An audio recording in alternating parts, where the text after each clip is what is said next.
అమ్మవారు చాలా శక్తివంతమైనది, చాలా బాగున్నారు. దర్శనం బాగుంది.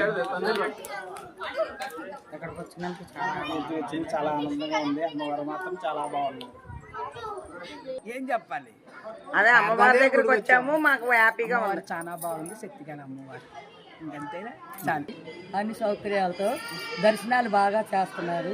శృంగేరి శక్తిపీఠం చాలా బాగుంది, చాలా కనులు వైకుంఠంగా ఉంది. గుడి బాగుంది. ఏం చెప్పండి, అమ్మవారు చాలా బాగున్నారు. గుడి చాలా బాగుంది. బాగా తీసుకెళ్ళాడు మురళీకృష్ణ. సరస్వతి అమ్మవారు సరస్వతి అమ్మవారి దర్శనం బాగా అయింది. తల్లి బాగా దర్శనం ఇచ్చారు. ఇక్కడికి తుంగేరి నది దగ్గరికి వెళ్ళాము, మంచిగా దర్శనం అయ్యింది. ఇంత దర్శన భాగ్యం దొరికినంతకి ధన్యులం అయ్యాము. తుంగభద్రా నదిలో అదృష్టం కలిసి వచ్చింది. స్నానం చేసాం, ఇంత పుణ్యఫలం మాకు వచ్చింది. సరస్వతి దేవి గుడి చాలా బాగుంది. మా దర్శనం కూడా చాలా బాగా అయిందండి.